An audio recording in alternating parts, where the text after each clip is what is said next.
Tom over here, our piano man. He ended with Piano Man there. And we appreciate him coming out and playing for us to lead in these first Thursdays. And we want to say thank you so much to our friends of the Waccamaw Library, or FOWL, the aptly named FOWL, F-O-W-L, for making these events possible. And they made an event possible a couple of weeks ago with Marshall Chapman, who gave a terrific live show here, and did a little reading there. And so she might do, kind of the inverse of that today with us. Yes, ma'am. Will you ask them to move up to the front? Yeah. I think they'll hear better. Yeah, We're the speakers for this thing. Actually, they're all throughout. Okay. So it is fine, because the speakers, you can look up at the ceiling and see where these speakers come out. So it is nicely distributed, right. The sound system throughout the room. Check. Can y'all, check. More important to hear Marshall than to hear me. Equally, no, But I disagree. she will play a little music, but she's here to talk about her books. And I got my dark glasses. you take your time. And if you haven't read her books, you should do so, because they are really good, and she has a wonderful sense of humor when she comes through with her writing. Yes. So yeah, from the crowd already, and the books are on sale. I paid her to say that. Yeah, that's a plant in the audience, but you don't need that. The books are real good. They're good. They're real good, and they're on sale right at that table there in the back. So pick up a copy. Yeah, I've got mine, and they are terrific. They're terrific reads. She's got great stories to tell, great adventures from her life and her time, her decades in Nashville as a famous, celebrated singer-songwriter and performer, but also, she can turn a phrase. She can spin a yarn and turn a phrase, and it's a funny, rollicking time, but also some moments of, there's some dark times too, although I think a friend of her mother's said, you can't have a nervous breakdown when you're at Polly's Island. Right. So that's why she's moved here. That's correct. It's a true thing. But let me just give you a little background. I always wondered about the phrase nervous breakdown. When I was a child, my mother always used that as an excuse so she wouldn't have to fool with her kids. Y'all get out of here, I'm having a nervous breakdown. I thought, how do you know when you're having a nervous breakdown? I mean, do you go to the doctor and they x-ray your nerves and they're all broken down? It's a useful phrase. Just tune in, don't mind me. Yeah, as she tunes up, I'm tell you a little bit in case you don't know. You probably know something about Marshall Chapman, but maybe you don't know everything, even if you've read the books, maybe you don't know everything about her. But what's there not to say about Marshall Chapman? She's done it all, or nearly all. For starters, she was the first woman to front a rock and roll band back when women weren't yet picking up electric guitars. She then rose from her conservative South Carolina background to become a versatile, acclaimed, and playfully irreverent songwriter and pioneer performer. Her songs have been recorded by everybody from Emmylou Harris and Jimmy Buffett to Olivia Newton-John and Joe Cocker. Her song, Betty's Being Bad, was a #1 country hit for Sawyer Brown. She's released 14 critically acclaimed albums. Her most recent, Songs I Can't Live Without, was released in 2020, and that's back there on the table, as well as along with other CDs. You can hear her as well as read her. She's written about 500 songs. Is that about right? More or less. Yeah, it's tough to keep up. On a personal note, Marshall hails from Spartanburg, my hometown too, and we got a couple of Spartanburgians here, and Dee Phillips, our FOWL Vice President, Spartanburgian out there, so Spartanburg strong from the upstate. And Marshall is a fellow Vanderbilt grad.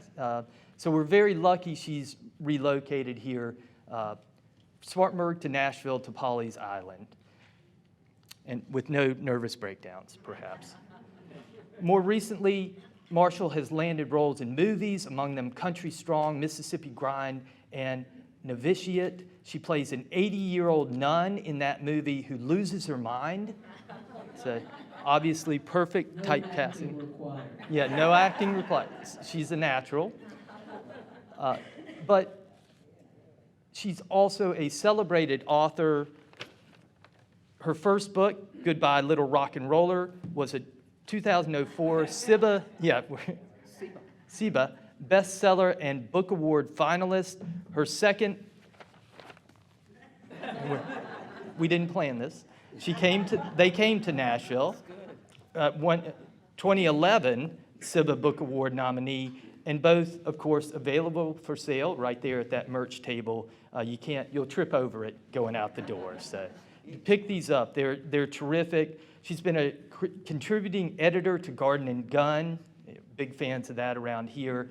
Nashville Arts Magazine, written commentary for the Bob Edwards Show, articles for Southern Living, W, and the Oxford American, all great magazines.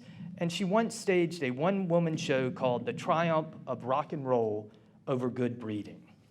Now, and I'm just going to end with some words of high praise. We already heard a shout out from the audience here, but just in case you're still not convinced, of her music, Pat Conroy, down in Beaufort Way a little bit, that famed South Carolina writer, he said, "I try to make my words as passionate as her music." That's pretty good. Of Marshall Chapman's writing, Lee Smith, that wonderful Appalachian novelist, she wrote, "Marshall excels at images that perfectly capture a time, place, or a way of life. She's honest, passionate, brave, and fiercely intelligent. In person, on a stage, and now on the page, Marshall Chapman is the best company in the world."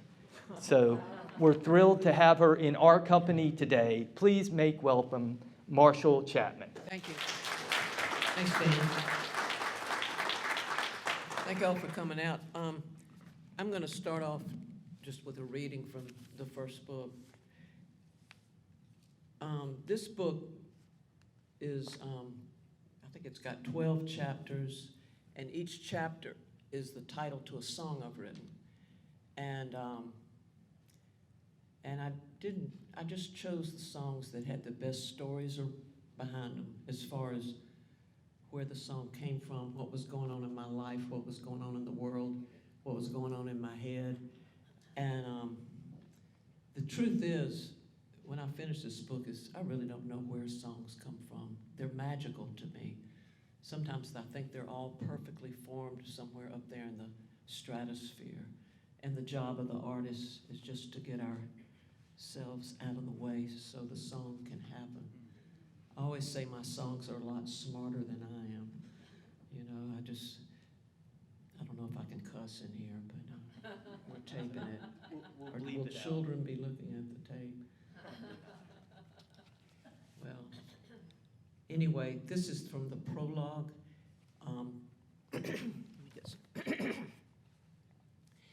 This is New Year's Eve, 1978. How many of y'all were around then? Okay, my people. I had the pleasure to open for the late, great Jerry Lee Lewis. You know, whole lot of shaking going on, great balls of fire. I see somebody nodding, so that's encouraging. I could always tell the closer I was to, God, I've got another frog in my throat.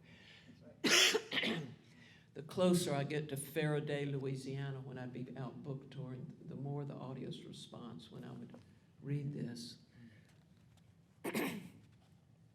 Jerry Lee Lewis once gave me advice on how to live my life. It was New Year's Eve, 1978. My band, Jaded Virgin, and I had just opened a show for him in Atlanta, Georgia. Can everybody understand? Yes. The sound's okay? The Great Southeast Music Hall was hot, packed, and ready that night, and so were we.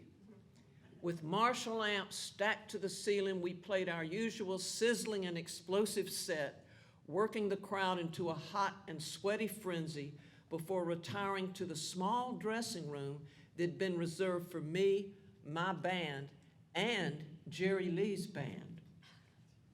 Jerry Lee had the larger dressing room across the stage all to himself. I later learned that Jerry Lee's people had not only requested the use of our dressing room, but of our equipment as well. When my manager had asked for something in writing, some sort of guarantee that our equipment would not be destroyed, Jerry Lee's manager had replied, "Hell, when I started working for Jerry Lee, I quit guaranteeing anything." I also later learned that Jerry Lee had wandered from the safe confines of his dressing room that night and had stood in the wings to check us out while we were rocking away on stage. His road manager, J.W., later told me this was something he had never seen his boss do. He'd never seen old Lee J., that's what J.W. called him, Lee J., leave his dressing room for anybody, much less the opening act. Speaking of Lee J., Jerry Lee probably has more nicknames for himself than anybody who's ever been in show business. The Killer, JLL, Old Jerry Lee, the Old Killer. The list goes on and on. Anyone who has ever been to a Jerry Lee Lewis show can tell you how Jerry Lee will insert his name into the lyric of a song at the drop of a hat. In fact, once you've seen him do it, you come to expect it. And if he didn't, you'd walk away feeling somehow cheated. There's an expression in show business that says a great singer, a stylist, can take a song and make it his own. And I'm telling you, Jerry Lee Lewis can take a song, make it his own, and stamp his damn name on it, lest you ever forget where it came from. Don't ask me how, but he can insert his name into Somewhere Over the Rainbow and make you forget all about Judy Garland. Now, in those days, I had a Polaroid camera that I'd take with me out on the road.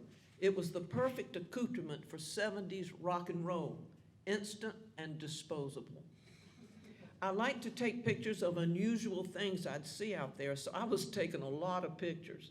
Sometimes I'd take them from on stage during the show, sailing the still developing snapshots like little frisbees out into the audience.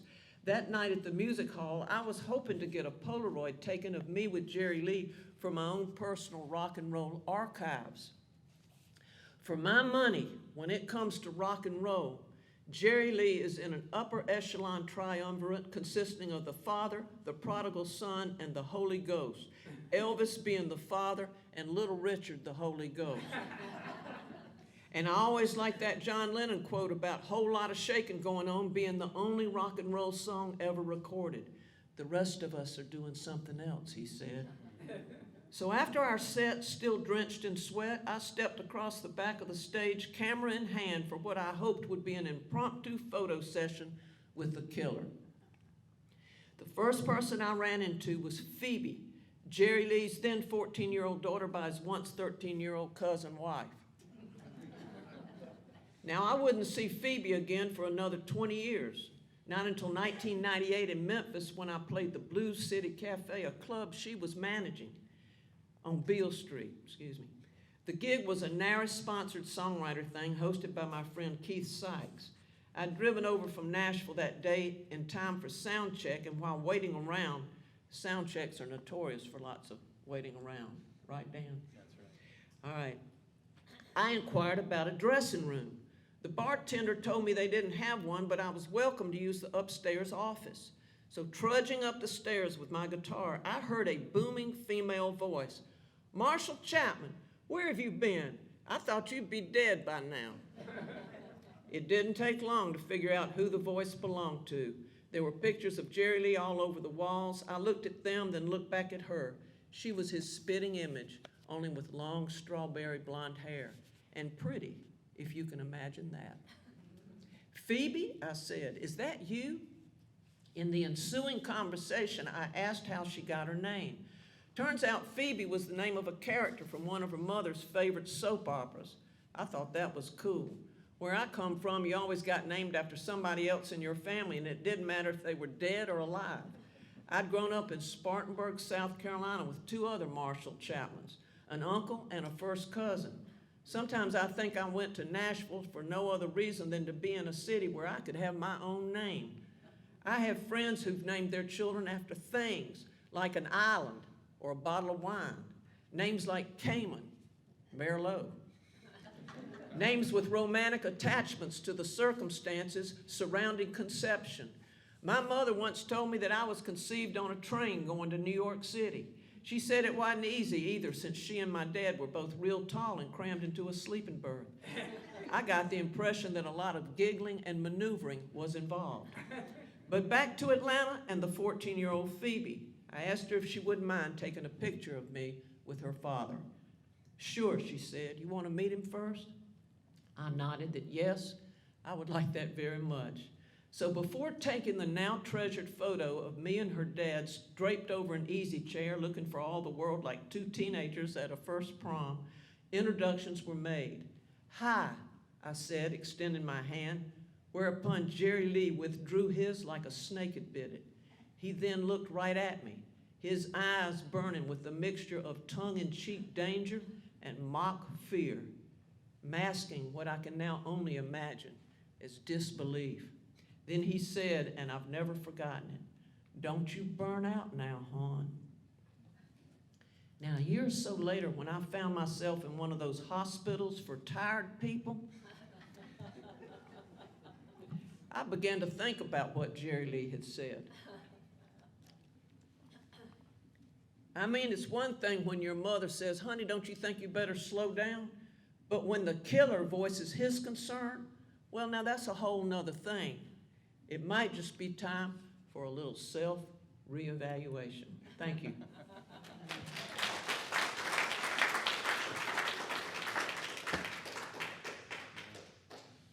So, here we are. Here we are. Here we are in paradise, you might say, Pawleys Island. And you took us to a lot of places, took us back into the past, and we got to meet the killer, Jerry Lee Lewis, one of the founding fathers, Mount Rushmore, or Trinity, as you put it. I like that. Maybe that metaphor is better, of rock and roll in the beginning. And, he told you basically, slow down, honey. Don't burn out now, honey. And He was worried about me. He was concerned about you. So, And rightly so. and rightly so. So that tells you a little bit about this, this debutante from Spartanburg, who grew up in Converse Heights, whose your parents and your family had owned a textile mill, wealthy. They did not envision This. what you see. Yes. And so how did we get there from, debutante, growing up, It was a long, Spartanburg? winding road. The first thing is, you probably look back on your life and can think of one or two decisions you've made that forever changed the trajectory of your life, right? Yeah. And I've made 2 of those in my life, maybe 3 now that I've moved to Pawleys Island. But the first was, I decided, I had a crush on this guy that had recorded 2 albums with Chet Atkins, whose was from a family like mine. And he was the oldest son. He came from privilege, but he was talented. And he had played on the Opry and done those albums with Chet Atkins. And his father used to send my father his son's albums, and I learned every song on them and loved them. And then I met him one time and went to visit him in Chattanooga, which is where I had the only guitar lesson. I wanted him to teach me to play the guitar, and he said, "No, there's a man here in Chattanooga that's an actual guitar teacher. He's much better than I am. His name is Norman Blake." And some of you probably, he's probably the best flat top. And Norman, so my mother was with me, and she'd drive me to downtown Chattanooga, and we go up these steps to this room that had a little fan in the window, no air conditioning. This was the dead of summer in Chattanooga.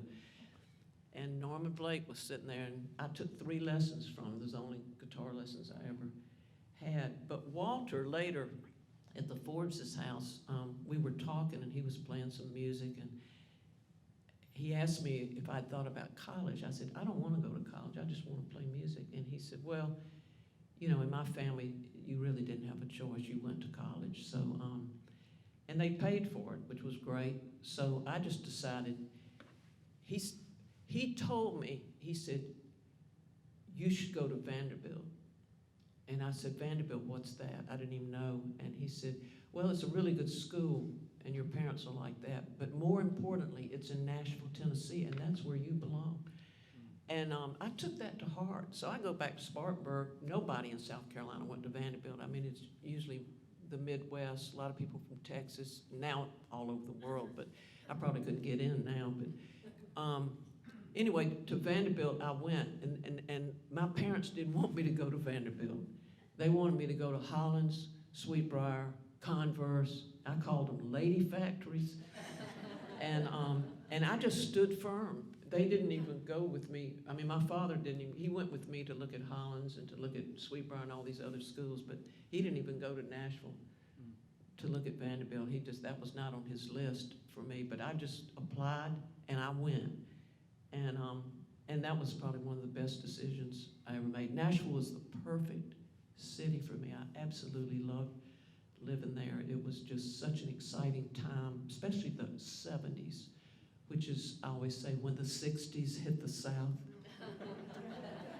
And it was wild times, but God, the creative, you know, I say back then, people like me came to Nashville with a bottle of Jack Daniels in one hand and a guitar in the other. Now they come with a guitar in one hand and a marketing plan in the other. It just doesn't have the same oomph. I mean, there's no Waylon Jennings. I mean, maybe I'm just getting older and I don't get the young stuff. And I you know, yeah, there's talent, but there's also something called, my mother used to call it it. She's just got it. He's just got it, and that's just that undefinable something that when that person is up on stage, you just can't take their eyes off of them.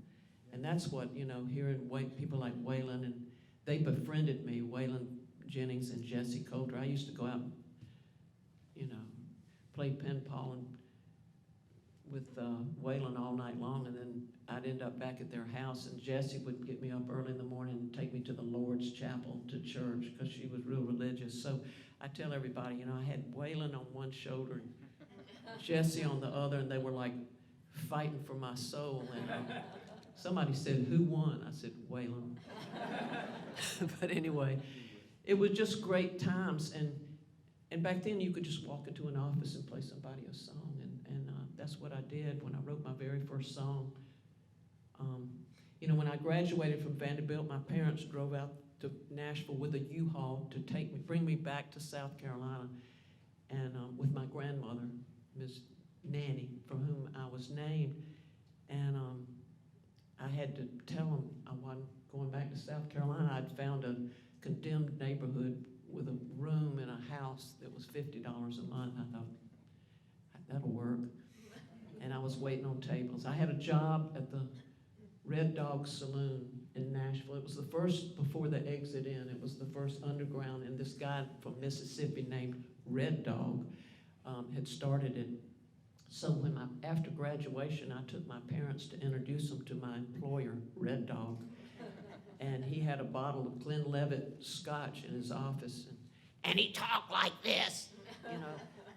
And my grandmother got kind of woozy and had to go sit in the car. And I said, what's wrong with Nanny? She said, I think Red Dog scared Nanny. But he didn't scare me. And I was my claim to fame, I was the only waitress that could hold 5 beer mugs in one hand because I've got, you know, I can palm a basketball, a women's basketball. They're an inch shorter in diameter. But anyway, what'd you ask me? It hardly matters. That was all wonderful. Yeah, who cares anymore? How'd you get from debutante to becoming a badass, basically?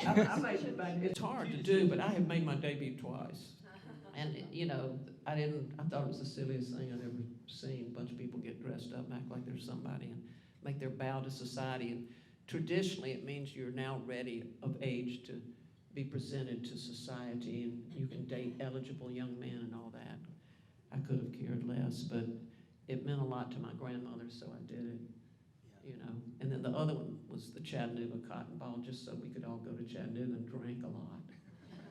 But, you know, I really have never had a plan my entire life. I just react to life. That's why I'm living at Pawleys Island now. When COVID hit,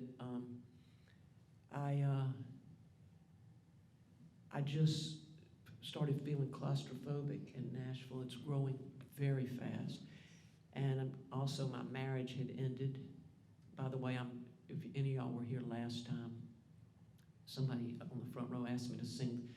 I've written a song since I've moved down here. And it's about the current state of being my former husband, who I'm now dating again. And I'm hoping he's going to move down here and we're going to live happily ever after. That's the plan. But as I've said many times, we make our plans and then there's life. You know, or you've probably heard, if you want to hear the sound of God laughing, tell him or her your plans for the future, right? But it's good to have a plan as long as you don't get stuck to it. But anyway, yeah, I did all that stuff. But once I got to Nashville, everything changed.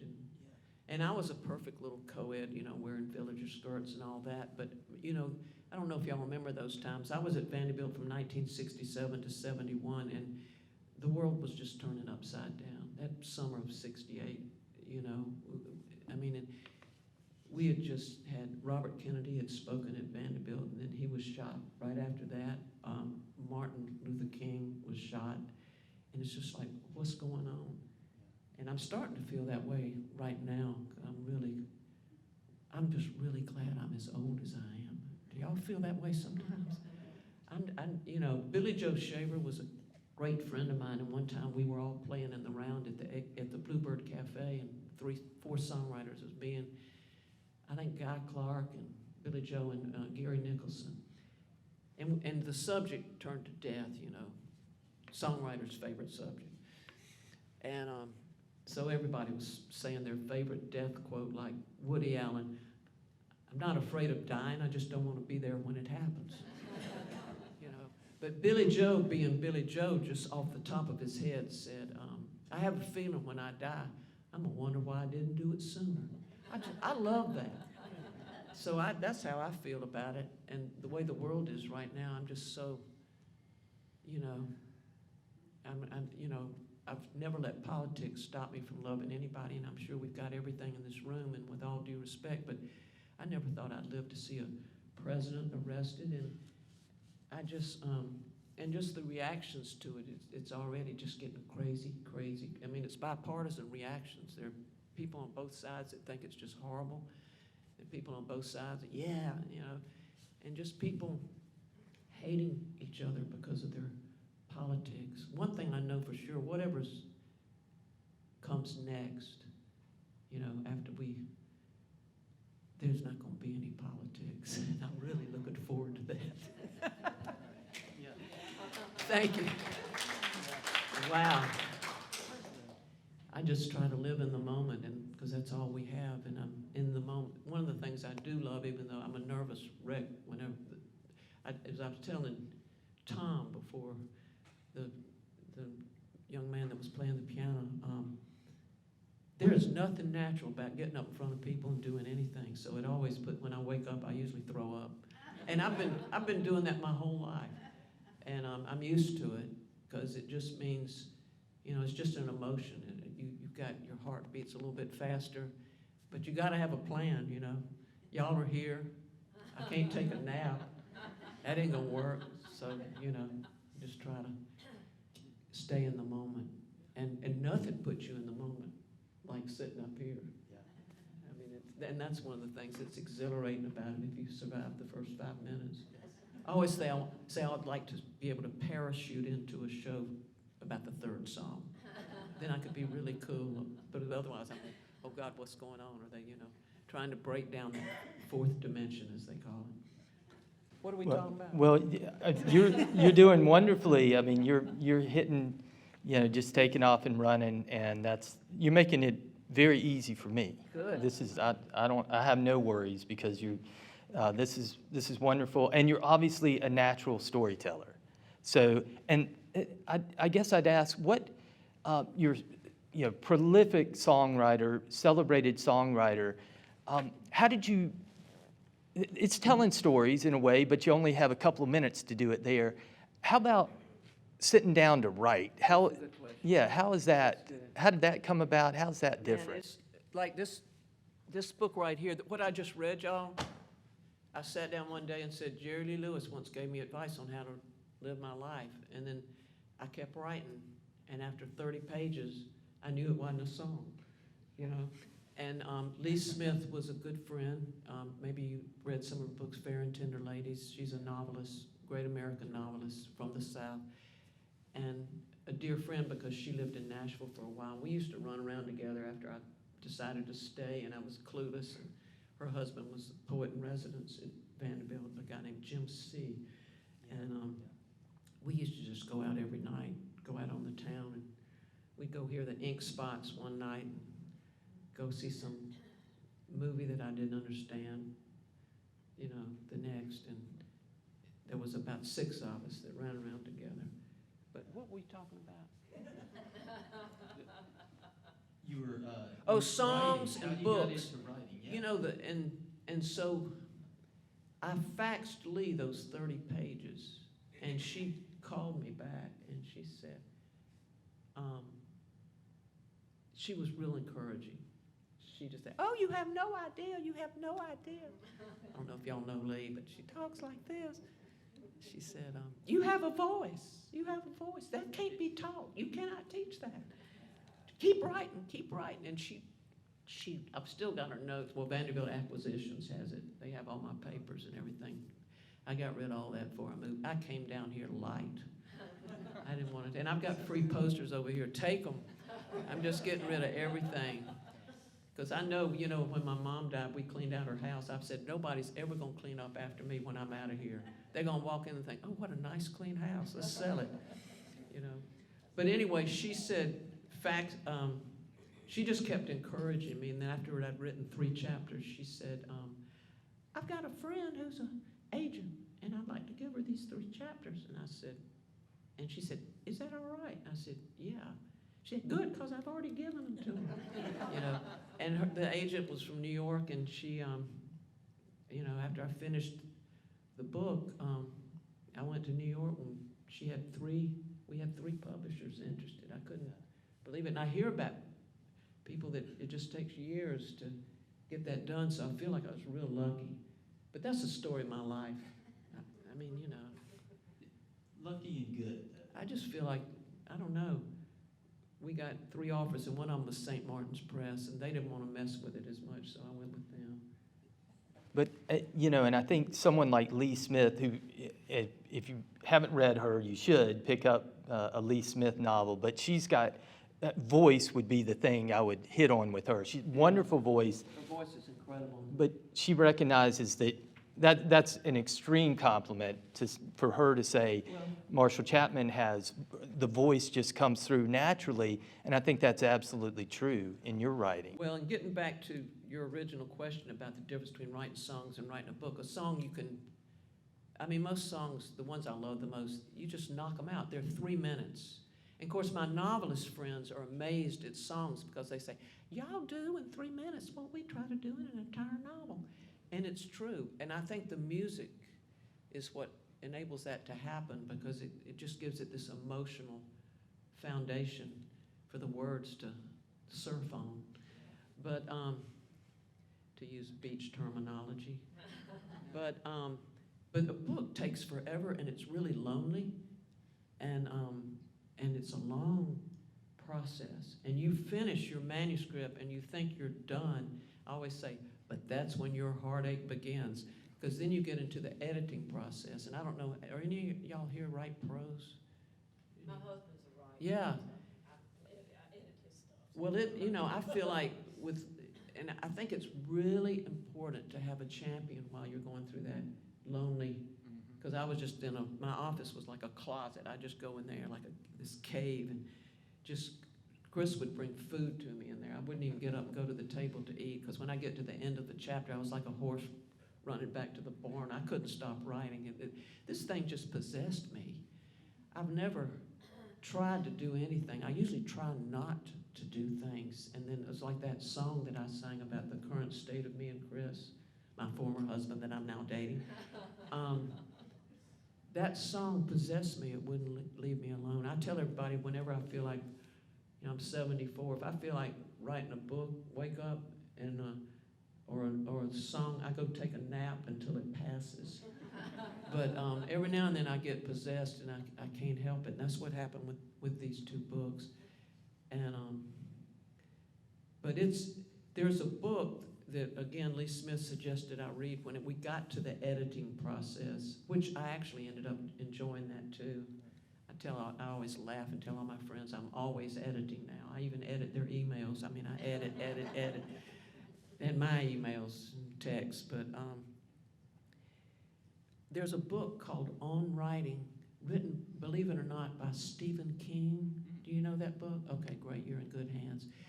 It is so good if you've written a book, you've got the manuscript, and you're getting ready to start the editing process. But I remember one line in that book that helped me immensely. He said, you write a book, yes, you write the book with the door closed. You edit with the door open. And I thought that was brilliant. In other words, you're just thinking about yourself when you're writing your book and what you feel and what you experienced, and you're trying to get it all down on the page. But when you edit it, you're thinking about who's going to read this, and are they going to know what I'm talking about? Are they going to understand it? And you've got to make those sentences work and flow, and you've got to make that first sentence make them want to read the second sentence, and so on. And I'm that way with books now when I check them out. By the way, I love this library. I think when I moved down here to live full time, and Chris came with me, it was February 1st, a year ago. And I tell Dan this, I told the audience this last time, but we came straight to this library and got our library cards before I went to the driver's license place, because I would rather read than drive. It's a wonderful facility, and I'm just, for the record, I'm really honored to be here, and that you've had me not once but twice. And we'll keep it going. We love having you, Marshall. Would y'all come back if we started doing a yearly fundraiser or Oh, something? yeah. Tell your friends. We'll do it. I just love this place. And yeah, I think that's wonderful. It's such a private thing, writing. You're kind of in your hobbit hovel there, and then It's lonely. but it's lonesome. Yeah, it's real lonesome. But you gotta open up that door, and it's because you're writing for others finally. And as a songwriter, you're much, I would assume, much more aware of the other people, because it's Process. Every now and then I write a song, like I have a song, Busy, Busy, Busy, B-I-Z-Z-Y, B-I-Z-Z-Y, B-I-Z. But I wrote 2 verses and a chorus, and I just couldn't write the 3rd verse, and it's because I hadn't lived long enough to know what I was talking about. So then I had some experience, and just like, bam, I wrote that 3rd verse, and I thought, okay, this works, yeah. But sometimes, and some songs are psychic. I've had songs that were about something that hadn't happened yet. And I've got a song that just gives me chills when I do it now, called Goodbye Little Rock and Roller, because the last verse says, she found a place down, I wrote it in 1986, and it says, she found a place down by the sea. The place was called Serenity, and there she learned that life goes on. Life is more than just a song. And I thought, God, I must have known I was going to move to Paulie's Island. I mean, it gave me chills. But anyway. Maybe you had a plan after all. You kind of go by instinct, but you had a plan. All my plans are subconscious, I'm sure.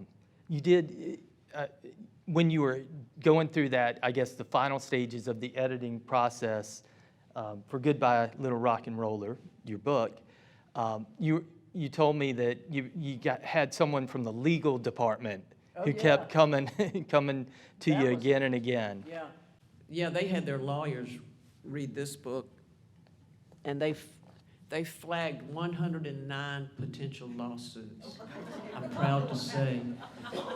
And so we had to talk on the phone, and I was talking to this lawyer in New York, and he was going through all his places, and he would say things like one time, y'all all remember where you were when Kennedy was shot. Well, I was going to the day school in Spartanburg. We had that Friday off, but most of my friends were in school and heard it on the intercom, or a teacher came in or a principal and told them. But I was at home, being the nerd that I was, doing my homework. I always did my homework on Friday, and it just infuriated my siblings because they would be trying to do it and crying on Sunday night. I'd be watching Gunsmoke with Daddy. But anyway, so I was back in my bedroom doing my homework, and we had a black maid who used to iron in my parents' bedroom. I don't know if y'all remember, but usually couples would have a little black and white TV in their bedroom down, and that she'd be watching her stories, like As the World Turns, and she was watching that. And she came running back to my bedroom and said, Marshall, come quick. The president's done been shot. That's how she put it. And I was like, what? And I came back. We looked at the TV, and As the World Turns was showing. I said, Lula, if the president had been shot, the soap opera wouldn't be showing on. And the minute I couldn't finish the sentence before CBS News, CBS News, CBS News, and then Walter Cronkite came on with the second, I started crying, news report. He was crying too. That said he'd been shot in the head. And the minute he said that, I thought, oh man, that's not good. And the minute he said that, Lula hit her knees, went straight to her knees and began to pray out loud and said, oh Lord, please don't take him. Please don't take that man with that beautiful wife and those two beautiful children. Please, Lord, if you hear my prayer, don't take him. And I'm just like, so I wrote about that in my first book. And when the first thing I did was I went to the phone and called my Aunt Wincy Chapman. And her husband, my father's second brother, Robert Chapman, he was the first white man to run for the U.S. Senate as a Republican since the Civil War. And, when Strom Thurmond had switched parties and everybody went with him. And he was also state GOP chairman. And so I called my Aunt Wincy. She said, hello. I said, Wincy, have you got your TV on? She said, no, what's happened? I said, President Kennedy's been shot. She said, good. Well, I knew that was politics talking. I knew that wasn't her heart, But I had that in the book. And so the lawyer said, did your Aunt Wincy really say that? No, he didn't say that. He said, is Aunt Wincy still alive? That's what he said. And I said, no. He said, good.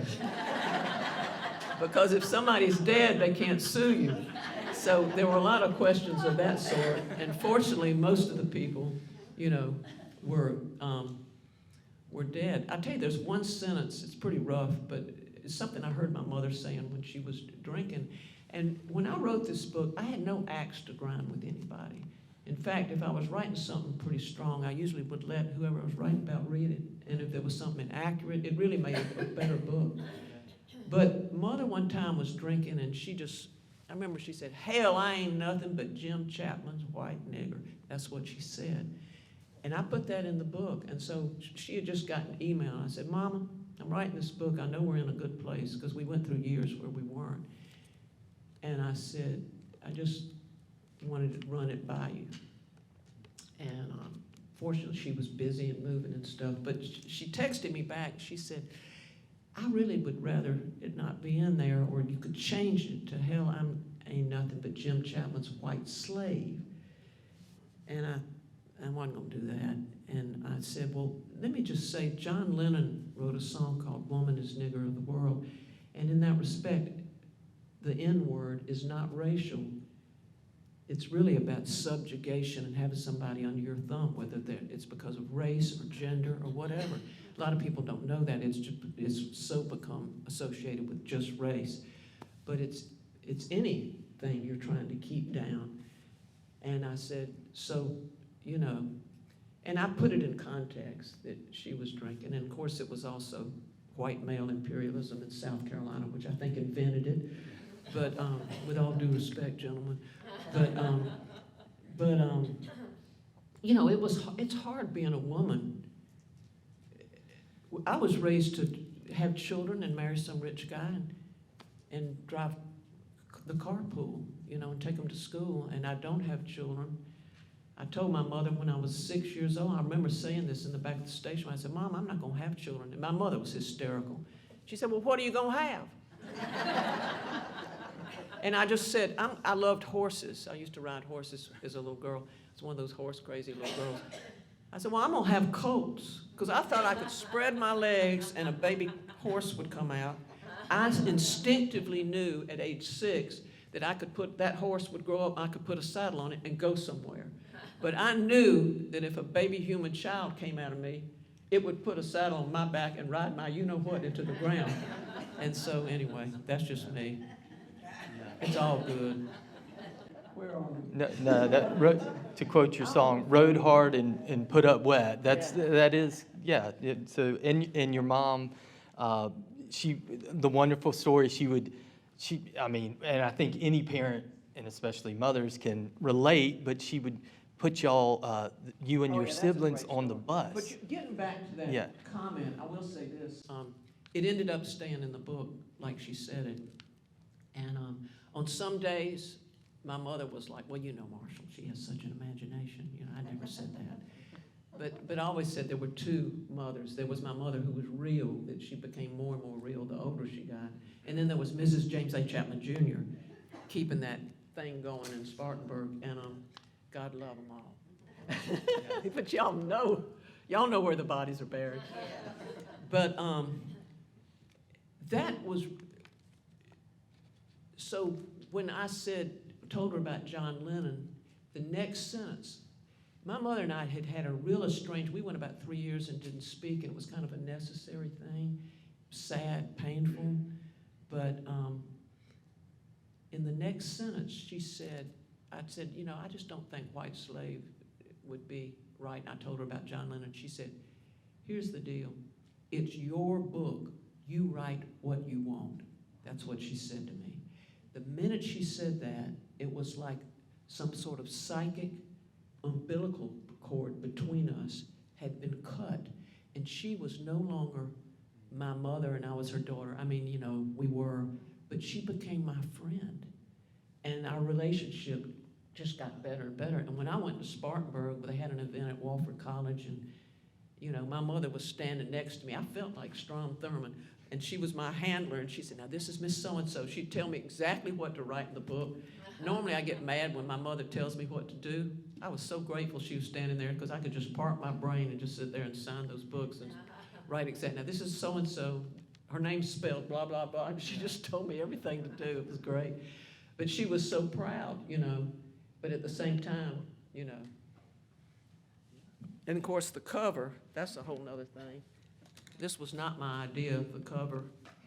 I was going to have this rocking picture. I sent this picture to my editor in New York as a joke, and then the joke ended up being on me. She called me one day and said, I'm looking at your cover. It's that one of you naked shooting the bird. And I'm like, well, Chris is going to have to divorce me. He can't live with somebody that's naked shooting a bird on their book. I'm out of the will. Forget that. Spartanburg, you can just forget that. And the funniest story about this cover is there used to be an independent bookstore in Spartanburg. What was the name of it? Pick a book. Jane Hughes. Mother was at the grocery store, and Jane Hughes came up to Mother and she said, well, we won't be carrying Marshall's book at our store. We do not deal in pornography. That's what she said. And Mother said, well, have you read the book? She said, no, but I've seen the cover, and that's enough. So that's when I called Bernie Dunlap at Wofford and said, you know, Pick a Book is not carrying my book. Can we do? He said, yeah, hell, let's do something at Wofford. And we did. We sold about 400 books. And when Jane heard that, she called us, and we ended up doing an event there. And we sold about another 400. And she told me that her bookstore would have closed probably a year earlier if not for my book, because they had sold so much it kind of made their Christmas. So it all turned out good. So just remember, you can't tell a book by its cover. I wish I could take credit for that cover. I think it's kind of cool now. You can't really say. And it was honestly done. It wasn't something staged. I was living in that condemned neighborhood, and I planted my whole front yard in vegetables. And because I wanted people in Nashville to think I was from the country instead of my Spartanburg background of privilege and all that. So I planted corn and beans and I didn't know what I was doing. Somebody came over one day, because I would fix lunch every day and biscuits, and people would just drift in. I was living in the condemned neighborhood. Guy Clark and Susanna were neighbors. Towns Van Zandt was a neighbor. I mean, it was incredible. We were all young and just full of dreams and hopes. It was the best time. And I'd cook biscuits every day, and they'd come over, and I'd feed everybody fresh vegetables. But somebody was standing there and looked at, oh, let's make some coleslaw. I said, I didn't plant any coleslaw. And we were looking at the prettiest row of cabbage you ever saw, and I didn't know that coleslaw came from cabbage. So, you know, my country, it fell apart in a hurry. Thank you for that assist. Anyway, Yeah. we're almost done. I hadn't even played a song. Yeah, let's get the musical aspect. Yeah. And by the way, she has helped to write a musical too. She co-wrote a musical. Well, anyway, we don't Yeah, have much time but- left, so I'm gonna- You want to read? Well, I'm going to read from this other book. Just Yeah. both of these books started with the very first line, and this is so strange, but I wrote the first line like Jerry Lee Lewis once gave me advice on how to live my life. I saw the whole book. And the same thing happened with the second one. Between these books, I started writing fiction, and I was writing short stories, and I wrote this one called Joe and Sheila that actually got published in an anthology out of Fairhope, Alabama, but it was about this young couple that moves to Nashville. They're driving to Nashville for him to make it as a songwriter, and they check into the Loveless Motel where they used to have the world's best biscuits. But so I thought, well, great, I'll just do a collection of short stories about young people coming to Nashville to be singer-songwriters. I certainly know that. So that was, like I said, that was the plan, and then there's life. And then one day, I was sitting at my desk, and I wrote this line, which is true. The night I met Billy Joe Shaver, my hair caught on fire. Which is true. And I thought, you know what? I can't make anything up. It is weirder and more interesting and crazier than what has actually happened to me. And so I went with this book, which is also nonfiction. So anyway, it's like I said, we make our plans, and then there's life, and I just try to roll with life, whatever it gives me.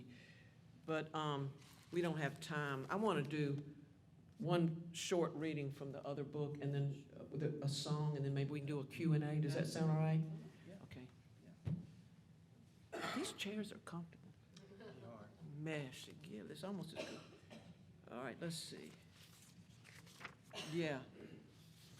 All right, this is 1996 in Nashville. Later that day, I went by Sunshine Grocery to pick up some produce for supper. While standing in the crowded checkout line, I suddenly noticed myself becoming impatient. Marshall, you don't have to stop living just because you're waiting in this long line. Take a deep breath, girl, and relax. So I did. Oh, come on now, you can do it. So I did. I closed my eyes and took in a long, deep breath. And when I opened them, the first thing I noticed was this baby. He looked to be about 8 months old and was sitting in the back of the grocery cart directly in front of mine. And I swear he was looking right at me like only babies can do. And I swear he was laughing at me like he was in on the joke about my impatience. In the line next to us, an exasperated mother was trying to check out while her 3 daughters, who looked to be about 2, 4, and 6, were all running around out of control. Then an amazing thing happened. The 3 little girls suddenly stopped running around and just froze. They were all looking at the baby in front of me, who by now had affixed his hypnotic gaze on them. The 6-year-old girl then walked over to the baby, stood on her tiptoes, and I swear the baby leaned down and they kissed each other right on the lips. I couldn't believe it. Her 2 sisters then followed suit, each one stepping forward to take her turn kissing the baby, with the baby leaning down to receive each kiss, all the while cooing and making those cute little sounds that only babies make. A few days later, I recounted this experience in detail to my then therapist. His response was, call the llamas. Now that sounded like a good idea to me. So that night after supper, I started writing a song. At about 3 o'clock in the morning, I was so close to finishing it, I could taste it. I only needed one more word in the last line, but I was struggling, trying to find just the right word. I don't know if I was getting lonely or lazy or what, but suddenly I decided I needed to wake up Chris. So I slunk down the hallway to the master bedroom. "Chris," I said sheepishly. "What?" he yelled out. "Damn it, Marshall, this better be good." Well, now after 5 years living with Chris, I had learned to differentiate between Chris really being mad and him being kind of annoyed, but acting like he was mad. Well, you know that song I've been working on about the little baby in the grocery cart? There was silence. Had he gone back to sleep? I kept on talking like he could hear me. Well, you know that song I've been, well, he's kissing these little girls in the checkout line at the grocery store, see? And I need an adjective to describe the kiss. It's a sweet, playful kiss, not a passionate or lascivious kiss. Something like a cosmic kiss, but I need 4 syllables. It's the very last line of the song, and transcendental. What? Transcendental, Chris repeated as he rolled over and fell back asleep. I couldn't believe it. I went back down the hall, grabbed my guitar, and sang the song all the way through with the new word. It was perfect. So I'm gonna close it. Thank you.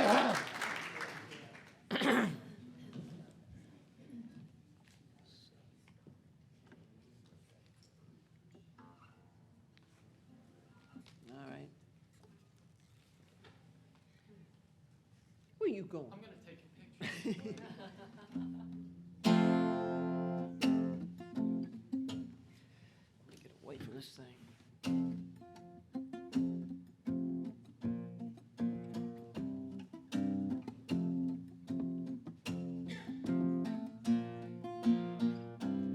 Call the llamas. I saw little Buddha in the checkout line at the grocery store today. Call the llamas. Oh, he was sitting like a prince in his grocery cart with a perfect smile on his face. His mom and dad preoccupied with paying for their food. They could not see him smile at me with calm beatitude.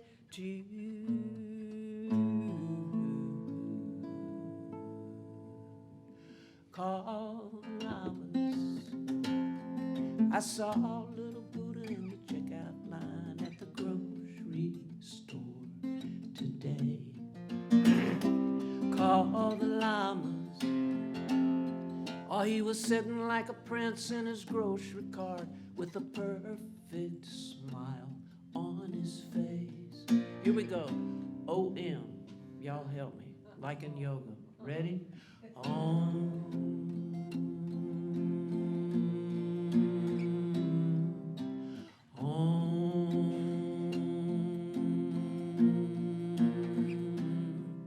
Then suddenly, in front of me, I saw 3 little girls, their mother bagging groceries while around her feet they swirled. Their peals of laughter silenced when they all looked up to see little Buddha smiling at them beatifically.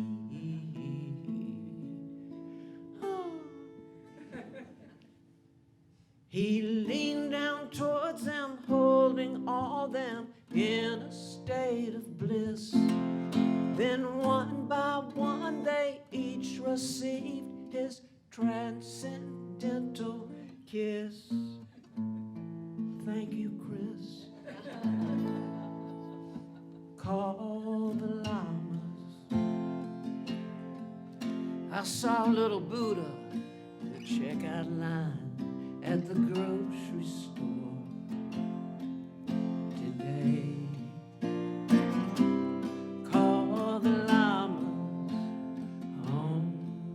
Oh, he was was sitting like a prince in his grocery cart with a perfect smile on his face. Call the llamas,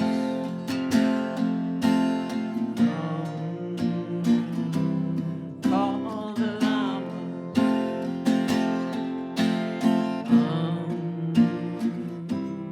call the llamas.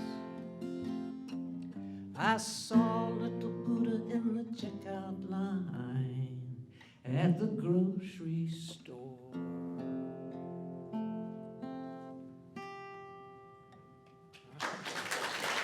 Thank you. Oh, it's 11 o'clock. We got to stop. I'm just getting warmed up, man. You know, the thing about that song, it's so joyful, but it was a real gift because I tend to write more when I'm around death. And my only brother, who was your good, great friend, Jamie Chapman, he was dying of AIDS when I wrote that song. And I really just feel like it was a gift to cheer me up. And the thing about songs being psychic, when I wrote that song, I said, Marshall, who is going to care about a damn baby in a grocery cart? Reba McEntire is not going to record this song. You know, why did you write it? And, you know, Gary Nicholson and Guy Clark wrote a song one time called Sometimes You Write the Song, Sometimes the Song Writes You. That was one that wrote me.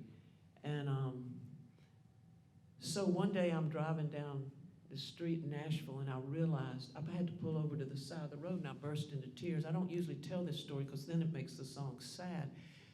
And it's such a joyful song, but it's everything. But I realized those three little girls were me and my two sisters. And I saw little Buddha in the checkout line. That was my brother because he was dying, you know, the checkout. He was getting ready to check out. But I didn't know, I don't think when I write songs. I just try to get them down on paper as fast as I can and make sure that they sing well. But that's just how it happened. But usually when, you know, I wrote a lot of songs during that period. And when my father died in 1983, I wrote a lot of songs during that period. And I didn't think I was going to write a song here, but one squirted out. The one I sang last time I was here. But anyway, about the current state of me and Chris. Yeah. Wondered if he's ever going to come down here and live with me happily ever after. We got to meet Chris. You know, we've gotten to meet him through song. Yeah, But but we. Yeah, I mean, the man, you want to know why I love Chris and then I'm going to hang, you know, Chris is a recovering person, you know, he's a brilliant doctor, graduated third in his class at Columbia Medical School, but he's a recovering drug addict. And he has horrific PTSD because, and I wrote about this in my first book, but he witnessed the murder of his mother at the hands of his father. And so you don't ever get over that. And I'm Marshall Chapman, by God, I can fix anything. No, I cannot. And I can't fix him, and I can't control him. I can just love him. You know, as they tell me in Al-Anon, you can't control it. You didn't cause it, you can't control it, and you can't something else. Fix it or cure it. Cure it. Oh, we got some people in here that know stuff. Yes, the 3 C's. You didn't cause it, you can't control it, you can't cure it. And you know, there are gifts in loving people, whether you've got an alcoholic in your family or a drug addict or PTSD or whatever. You know, there's so many things, an aging parent with dementia, whatever that you cannot control. There are gifts in that because what I've learned, the most important lessons I've learned really are in those rooms, and is that the gift of having someone you love so dearly be a drug addict or an alcoholic. There are gifts in that, and is to let go and let God be in charge of them and just love them and hope for the best. And it helps you with every relationship you've got if you treat everybody that way, whether they got a problem or not. So I'll leave you with that if that's not too heavy, but that's the world I live in. Thank y'all so much for having me. Thank you so much. Yeah, please. Yeah. Just a quick question. How do you write? Do you write down on paper, typewriter, or locked in that little closet like you said? Well, I carved the lyrics to one song into the upholstery of a rental car. That was all I had. So I got to get this down quick. I usually, well, now that we have iPhones lately, it's usually when I'm in a car, I'm just so disconnected from everything. You know, when I'm at home, I'm thinking, that needs to be fixed, you need to fix that. But when I'm in a car, you're a lot freer. And so if a good idea comes to me, I'll sing it into some app I've got on my phone that just records.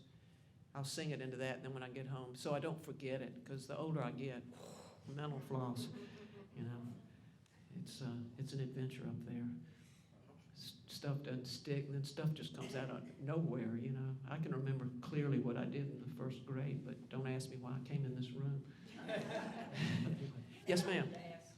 I saw you a few years back. You did the show with Peter Cooper and Eric Brace and Will Kimbrough in Atlanta. Yes, And, at Eddie Owens.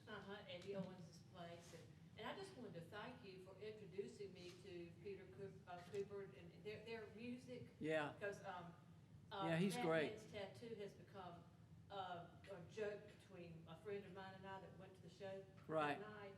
And this past year, as a Halloween costume, I went as not old Batwoman, but old Batwoman, you know, old Bat, you know. Right. But anyway, it was a wonderful show. Thank you. And you were so kind afterwards. You autographed my books and talked, and you were just very kind to us. I appreciate that. Thank you. Thank you for coming. Yeah, Will Kimbrough and Tommy Womack and I, we get together every now and then. I mean, playing live shows. I live stream, by the way, every Saturday at 4 o'clock, and I've been doing it since COVID shut down all the music venues. And this Saturday is going to be my 160th consecutive. I can't believe it. I tell everybody I'm not going to stop until either I croak or there's no more COVID anywhere or the world comes to an end. But I have a feeling the world might come to an end first, the way things are. Anyway, but we're going to be in Spartanburg. I think they moved that date at Twitchell. They're going to come back. And we're going to be at this beautiful hall that's got acoustics like Carnegie Hall in Spartanburg. It's the old Twitchell Auditorium. I used to go there as a child. And here at Spartanburg was an amazing town. Speaking of Peter Cooper, who was on that show with me, who also writes great songs, he writes books, has written books too, and he wrote a book called Hub City Music Makers, which is about Spartanburg, South Carolina, because he said more musicians have come out of that town that have gone on to national or international renown than any other city in America, with the possible exception of Lubbock, Texas. But, you know, we've got the Dixie Hummingbirds, that boom, boom, boom, stay, just a little, #1 song in 1966. That was recorded at WSBA Studios in Spartanburg, South Carolina by Maurice Williams and the Zodiacs. And the Marshall Tucker Band, and then there was the Uncle Walt's Band. But there's also the classical side because of the Converse Music School, so you got it all. But another musician from Spartanburg I didn't know about growing up in Spartanburg until I read Peter Cooper's book was Big Pink Anderson. And he was a black blues singer who was so influential that Johnny Cash wrote about him on the liner notes of one of his albums, and Pink Floyd, the great Pink Floyd in England, that's where the Pink in Pink Floyd came from, was Pink Anderson. And Floyd was the last name of another black musician. And he's no longer living, but there's now Little Pink is up there singing blues in Spartanburg. But, you know, Spartanburg was a perfect town for me to grow up in. Nashville was the perfect town for me to live in for 55 years, and now I'm at Pawleys Island, and I just came down here to breathe, you know. You just can't. I had a little depression in January, and I don't like to take pills or any kind of medication, and I've got a song going, by the way, that I'm an under-medicated girl in an over-medicated world. I probably need to be on medication. But I was really depressed, and I just went and jumped in the creek in January, and I thought, well, if it doesn't kill me, I don't have a heart attack or have hypothermia and die immediately. None of those things happened. I was so euphoric. It just releases endorphins. Somebody said there's a big, long word with lots of syllables that begins with a C that is an actual, they've done studies, and that is the treatment to plunge yourself in cold water when you're depressed, and you won't be depressed no more. You'll be distracted and grateful you didn't die. anyway, I recommend it. Anything else? Yes. Are you performing anywhere in the area? God, not if I can help it. I just live stream. But sometimes people drift by my living room. You know, they'll be in town. Can we come to your house? I'm in my house, you know. And it's just so easy, you know, to do. And you just set up a tripod. And we've got this community of people from all over the world. She tunes in, and you tune in. And when they introduce themselves, I said, oh, my God, Kay Cook from the live stream. And I've gotten to know these people. They've become like family. But we have a really sweet group of people that just tune in every week, and it seems to be growing every week, the people that tune in. About 2 or 3, about 1 or 2, 1,500 or 2,000 And come in. tell them where they can tune in to. Oh yeah,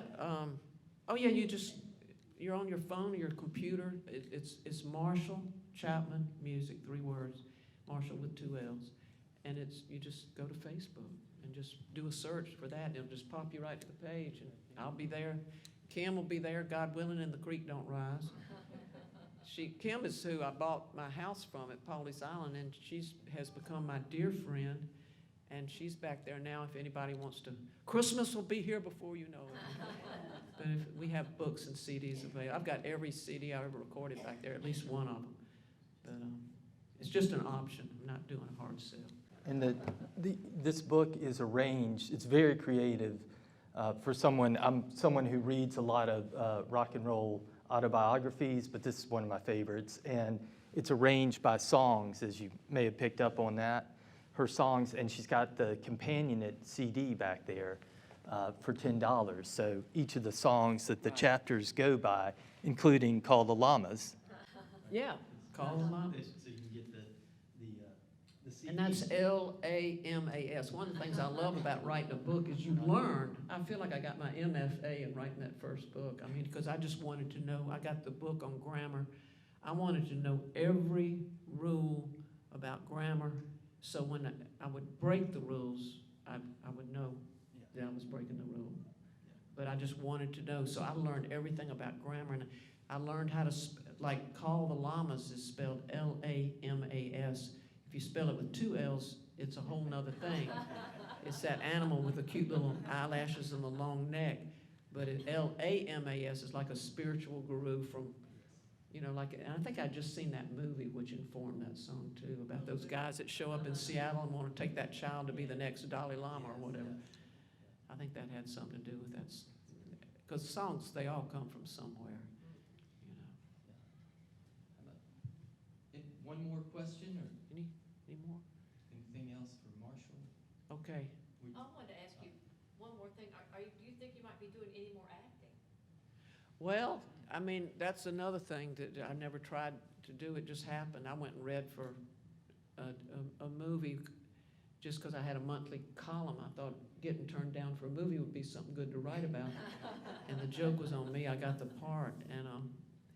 And I did a lot of, that was in 2011. And then I did a movie every year for about 5 years. And then I hadn't done it in a while. And then they just called me and flew me to Nashville this past fall. I did a movie with Elizabeth Cook. Do y'all know her? She's a DJ on series Outlaw Country. She's a trip. Her daddy was a bona fide moonshiner. I mean, you talk about, Georgia thinks they've got rednecks. I mean, the reddest necks in the country are, God, and I don't mean that in any judgmental way. I mean, I just love all the differences that we are. But North Central Florida, honey, forget it. But that's where she's from, and I just love her, the way she talks, and she's smart as a whip. And David Letterman's in the movie, too. We all just, but she asked me, I play a record producer who's trying to, and I just had one little scene at the very end, and they flew me to Nashville. It looked like it was going to be easy to do. It was another one of those roles, no acting required. But they gave me a great name. The character's name was Billie, B-I-L-L-I-E, and I thought, oh, you mean like Billie Holiday?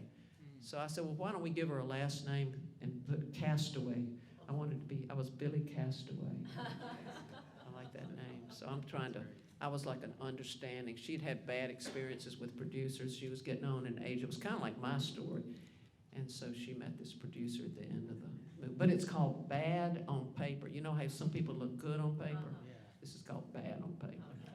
And I've always had real good luck with any title has the word bad in it. You know, like Betty's Being Bad, that was my only #1 song. So that's why I said, yeah, I'll do it. All right. But anyway, I was surprised that they called, but you just never know. Well, you're good on paper and good in person, and you may not have had children or Colts, but you had 2 terrific books and 14 albums and a musical and a one-woman show and lots of other things and live streams, and hopefully you'll do another live concert for us coming up. And thank you for being such a good friend of the library, Marshall Chapman. Thank you so much. Really appreciate you.